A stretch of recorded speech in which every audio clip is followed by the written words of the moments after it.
1961년 박정희 대통령이 쿠데타로 집권하고 나서 흉흉한 민심을 사로잡기 위해 주야로 노심초사하고 있었는데 눈이 번쩍 뜨이는 기획서가 올라왔다고 합니다. 바로 경제개발 5개년 계획이라는 것이었습니다. 흔히들 경제개발 5개년 계획은 박정희 대통령 집권 이후 작성된 것으로 알고 있지만 당시에 중앙부처에서 공무원 생활을 했던 이들은 이구동성으로 그 기획서가 이미 장면 정부 당시에 완성돼 있었다고 증언합니다. 더불어 당시에 재미있는 전례 야담으로는 소위 항공모함론이라는 것이 있습니다. 박 대통령 주변에서 자문역을 하던 경제 석학들 중에 누군가가 각하, 경제도 전쟁과 같습니다. 구축한 몇 대로는 결코 전쟁에서 이길 수 없습니다. 항공모함을 만들어야 합니다. 라고 진언을 했고 군인 출신인 박 대통령이 쉽게 감을 잡아 버렸다는 것입니다. 그래서 오늘날 전 세계를 종횡무진 휘젓고 다니는 한국의 재벌들이 탄생하게 되었다는 이야기입니다. 분기마다 혀를 내두르게 하는 삼성과 현대, 그리고 LG와 SK 등 내로라 하는 대한민국 대기업들의 글로벌 판매 실적에 관한 보도를 접하면서 박정희 대통령이 지하에서 얼마나 기뻐하고 있을까 하고 기분 좋은 공상을 해보게 됩니다. 2022년 삼성전자의 매출이 처음 300조 원을 넘었습니다. 하지만 세계적 IT 기기 수요 부진에 반도체 값이 하락하며 이익은 예상을 밑돌았는데요. LG전자는 4분기 이익이 무려 90% 넘게 급감했다고 합니다. IT 전자 기업들에게 쉽지 않은 2023년 한 해를 예고하는 대목입니다.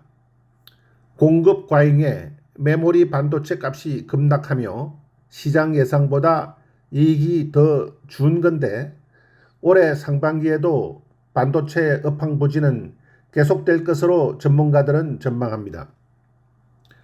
현대자동차가 지난해 판매 증가 및 우호적 환율 등의 영향으로 사상 최대 실적을 기록했다고 합니다. 현대차는 2022년 매출과 영업이익이 142조 5,275억 원과 9조 8,198억 원으로 집계됐다고 합니다. 시장 예상치를 웃도는 수치라고 합니다.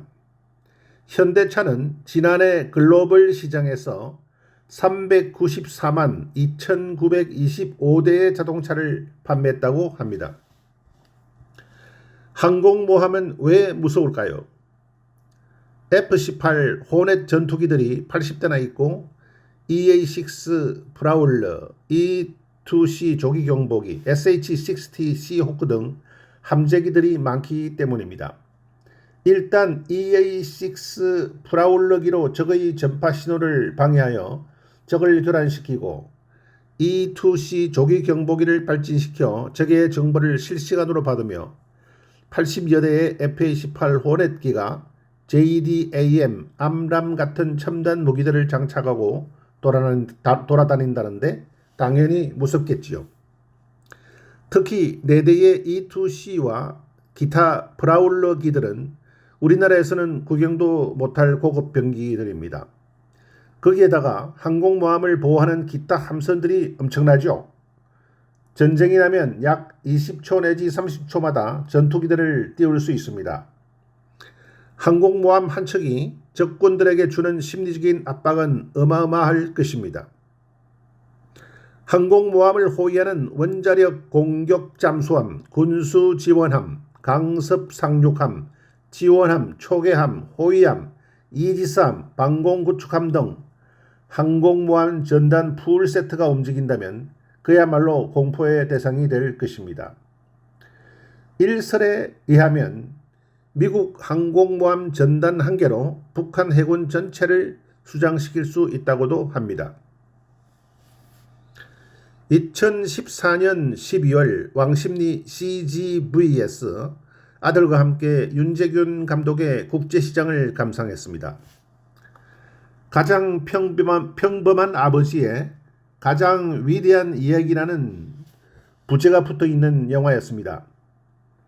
1950년대 한국전쟁 이후로부터 현재에 이르기까지 격변의 시대를 관통하며 살아온 우리 시대의 아버지 덕수.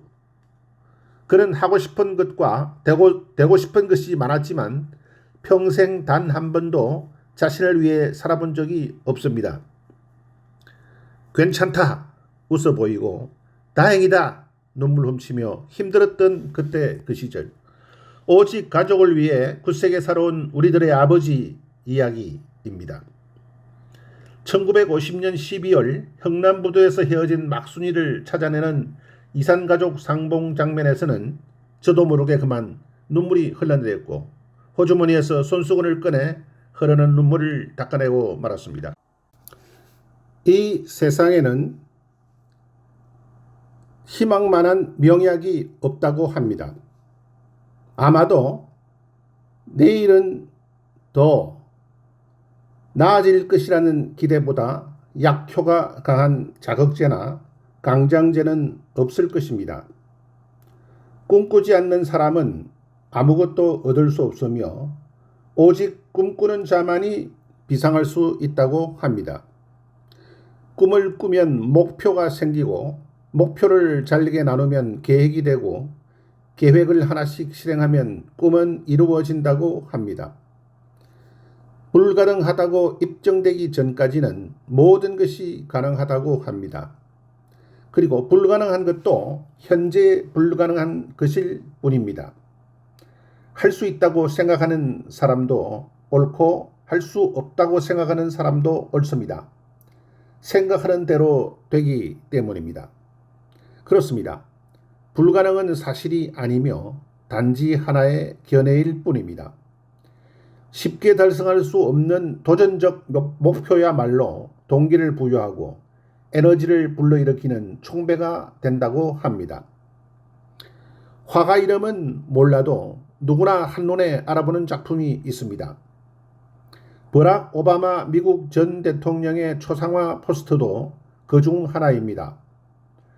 오바마 얼굴이 들어간 포스터에 HOPE, Hope, 희망이라고 쓰인 이 그림은 2008년 미국 대통령 선거 당시 포스터와 스티커로 제작되어 전 세계인 내리에 각인되었습니다. 현재 이 포스터는 미국 워싱턴 국립초상화 미술관에 소장되어 있다고 합니다. 이 포스터를 만든 미국 작가 세프드 페어리는 로드아일랜드 디자인 스쿨 재학 시절 스케이트보드 스티커를 만든 것으로 시작해 2020년 시사전문지 타임지 커버에 TIM이라는 글자 대신에 VOT, 보트, 선거하라를 넣은 역사적인 포스터까지 활동 반경을 확장해온 사회활동가이자 아티스트입니다. 광고 선전 그래픽과 사회적 메시지를 결합해 독창적인 작업을 해왔습니다. 신약 성경은 인간이 하나님께 칭찬받을 수 있는 길을 제시하고 있습니다. 바로 믿음을 통해서입니다. 예수님이 유일하게 누구를 칭찬했을 때는 그들의 믿음을 보았을 경우였습니다. 내 믿음이 크도다. 이만한 믿음을 보지 못했다. 내 믿음대로 되리라. 등과 같은 칭찬을 하셨습니다. 흥미로운 사실은 인간들의 도덕적 우월성 때문에 칭찬한 경우는 단 한 번도 없었다는 것입니다. 그러나 믿음 때문에 칭찬한 경우는 많았다는 것입니다. 히브리서 저자도 믿음이 없이는 기쁘시게 할 수 없다라고 썼습니다. 저는 찬송가 중에서 150장을 제일 좋아합니다. 특히 후렴 부분입니다. 최후 승리를 얻기까지 주의 십자가 사랑하리. 빛난 면류관 받기까지 험한 십자가 붙들겠네.